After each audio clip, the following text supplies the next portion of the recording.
Президент Садыр Жапаров 30 ноябрда Бириккен Араб Эмирлигине иш сапары менен барат. Бул тууралуу президенттик администрациянын тышкы саясат бөлүмүнүн башчысы Муратбек Азымбакиев билдирди. Бул күндөрү Дубай шаарында Бириккен Улуттар уюмунун климаттын өзгөрүшү жөнүндө алкактык конвенциянын тарапташтарынын 28 конференциясынын жогорку деңгээлдеги отуруму өтөт. Азымбакиевдин айтымында 12 декабрга чейин созула турган кезектеги климаттык конференцияга дүйнө жүзү боюнча лидерлер чогулуп климаттын өзгөрүшүнө каршы Париж келишимин ишке ашыруунун жүрүшүн талкуулап, глобалдык жылуулукту чектөө боюнча мындан аркы кадамдарды аныкташат.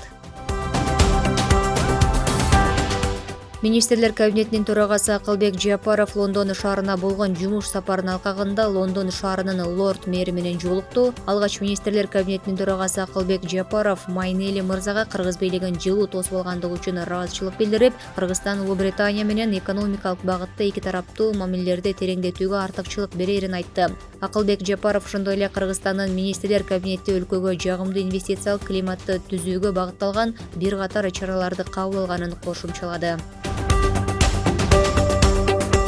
Кыргызстандын мамлекеттик желегин алмаштырууга кеткен чыгымды демөөрчүлөр көтөрөрүн Жогорку кеңештин төрагасы Нурланбек Шакиев парламенттин отурумунда айтты. Депутат Тазабек Икрамов аны кайрадан жасап чыкканга канча акча кетерин жана паспорттун бланкаларына жаңы желекти кимдер даярдап жасай турганын сурады. Шакиев мамлекеттик бюджеттен бир тыйын кетпейт деген жообун айтты. Кыргызстанда акыркы аптада коронавирус инфекциясынын 4 учуру катталды. Оорулардын алдын алуу жана мамлекеттик санитардык эпидемиологиялык көзөмөл департаментинен билдиришкендей, бардык учурлар Бишкек шаарында аныкталган. Адистер республикадагы сасык тумоо, курч респиратордук вирустук инфекция жана COVID-19 боюнча эпидемиологиялык абалга мониторинг жүргүзүүнү улантууда.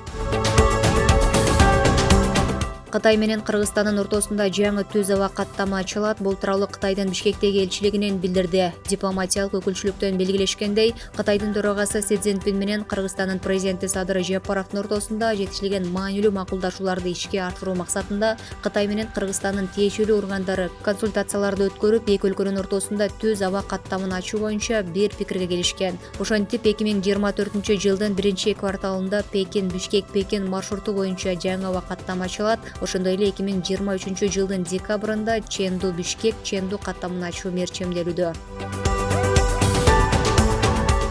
Бишкектин Алатуу аянтында жаңы жылдык балаты орнотула баштады. Башкы балатыны тазалык муниципалдык ишканасынын кызматкерлери орнотууда. Балаты быйылда чоң фонтандын ордуна орнотулуп жатат. Белгилей кетсек, былтыр өлкөнүн башкы балатысынын оту 16 декабрга жанган. Балатынын бийиктиги 25 метр, диаметри 12 метр, каркасына 1400 ийне жалбырактуу дарактардын бутактары бекитилет.